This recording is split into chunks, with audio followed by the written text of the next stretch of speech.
This is a 450-year-old warning, and so is this, and this, and this. In fact, there are over 100 warnings in this painting that the world ignored. All of them are still relevant, but these two especially need to be heeded by people today. Pieter Bruegel's The Elder's Netherlandish Proverbs, a single painting that hides over 100 little lessons about human folly.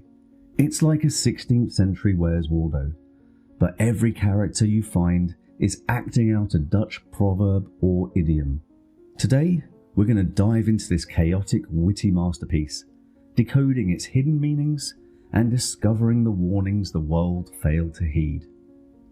Pieter Bruegel the Elder painted Netherlandish Proverbs in 1559 during the Northern Renaissance, a cultural and artistic movement that flourished between 1400 and 1600 in Northern Europe. Unlike the Italian Renaissance, it was characterized by meticulous realism, detailed textures, and the pioneering use of oil paints, allowing artists to produce richer colors and intricate imagery. Netherlandish Proverbs was also known by two very telling alternative titles, The Blue Cloak and The Folly of the World. Both names give a clue to its theme. This painting isn't just a random collection of sayings, it's a satire of human foolishness. In Bruegel's time, proverbs were extremely popular. People loved these short, wise, and sometimes sarcastic sayings about life. They were the memes and folk wisdom of the day. In fact, a famous Dutch scholar, Erasmus, had published a collection of hundreds of proverbs about 60 years earlier. Bruegel took this trend to the next level. Rather than a book, he put over 100 proverbs and idioms into a single image. Why? Well, Bruegel was known for holding up a mirror to society. He was fond of pointing out the absurdity, wickedness, and foolishness of humans. The artwork depicts a Flemish village by a river, brimming with characters. On the ground, on rooftops, in doorways, everywhere you look, something strange is happening. Bruegel's colour palette draws your eye to certain figures. You'll notice pops of red and blue, often on the main characters of a proverb scene. This was intentional. In the 16th century, blue symbolised foolishness or deceit, and red symbolised sin or bad behaviour. Right in the middle of the painting, a woman in red places a blue cloak around her husband's shoulders. This scene gives the painting its old title, The Blue Cloak. But what does it mean? She puts the blue cloak on her husband was a saying that meant she was cheating on him, deceiving him. In other words, she's making a fool of her husband. Or, as we'd say today, she's pulling the wool over his eyes. With that one image, Bruegel announces the key theme: deception and folly abound in this world. In fact, many of the people here have those trademark blank, dopey expressions Bruegel uses to indicate they're fools. Near the foreground, you'll spot a man literally smashing his head against a solid wall. Bruegel is illustrating the proverb to bang one's head against a brick wall, which we still use today. It means to undertake a futile effort, trying to do something that will never work. He's a visual warning against stubbornly pursuing hopeless goals, or refusing to learn from past failures.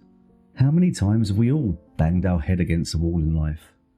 Bruegel knew this folly well, and he gave it a prime spot in his catalogue of human behaviour. Move your eyes to the river in the scene, and you'll see a man in it, struggling to swim upstream while everyone else and the flow of the water goes the opposite way. This represents the proverb, "It is ill to swim against the current," basically telling us that fighting against the prevailing direction is extremely difficult. In modern times, we might say going against the grain or an uphill battle. Bruegel shows the swimmer's futile struggle. He's making life harder for himself. Interestingly, sometimes going against the current can be heroic, thinking differently, etc. But in proverb lore, It usually means you're being foolishly contrary and will wear yourself out. In this topsy-turvy world, no one is getting anywhere, especially not that poor swimmer. Look at one of the rooftops and you'll notice it's not covered with just shingles, but also with pies. Yes, actual baked pies. This odd detail corresponds to the saying, to have the roof tiled with tarts. It means to be extremely wealthy, so rich that you could waste pies by using them as roof tiles. It's an absurd hyperbole, poking fun at how the wealthy might as well do something so silly. Bruegel's inclusion of this detail adds a bit of visual comedy. I mean, who expects to see pies on the roof?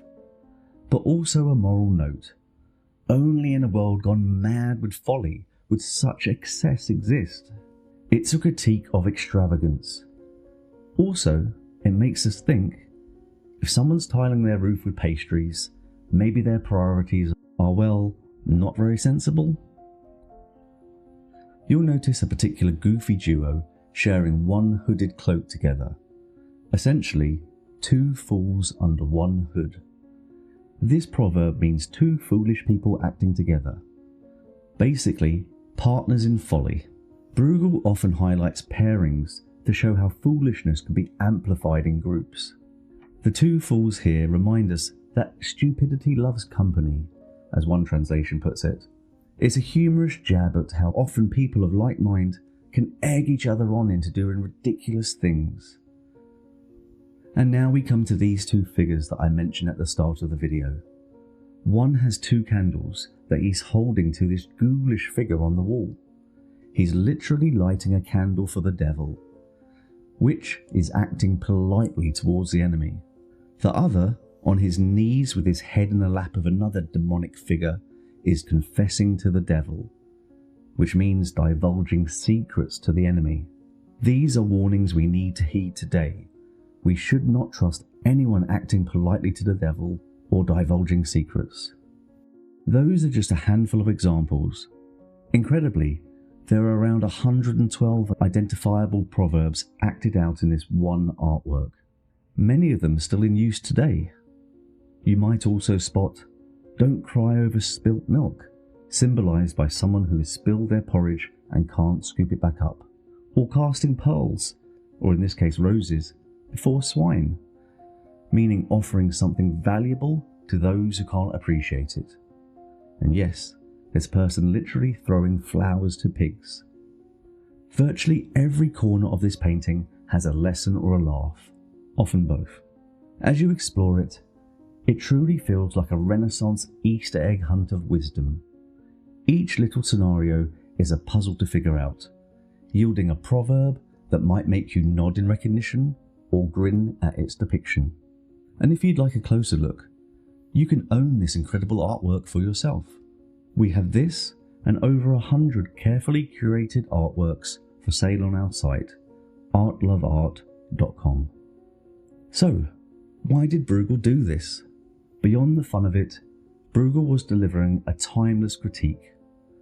Remember, the alternative title, The Folly of the World, suggests that the painting is more than entertainment. It's saying, look how foolish people can be. In a way, Netherlandish Proverbs holds a mirror up to any era. As one art historian noted, Bruegel's people often have blank features because they are meant to be universal fools. Not portraits of specific individuals, but all of us at one time or another. Bruegel's Netherlandish Proverbs is a remarkable picture of life's grand comedy and tragedy rolled into one. It's playful, insightful, and densely packed. Truly a painting you can study for hours and keep finding new hidden meanings. So next time you catch yourself doing something foolish, ask, is there a proverb for this? Chances are Bruegel painted it. Now, I'm curious, how many proverbs or familiar sayings can you spot in this painting? Take a closer look and let me know in the comments which proverbs are your favourites. It's like a treasure hunt for wisdom. If you enjoyed this little exploration through Bruegel's topsy-turvy world, please give this video a thumbs up. And for more art history stories and hidden meanings in paintings, subscribe to the channel. We have plenty more intriguing art to uncover. Thank you for watching. Until next time, remember, even in a world of folly, there's always a lesson to be learned. And this is why we love art.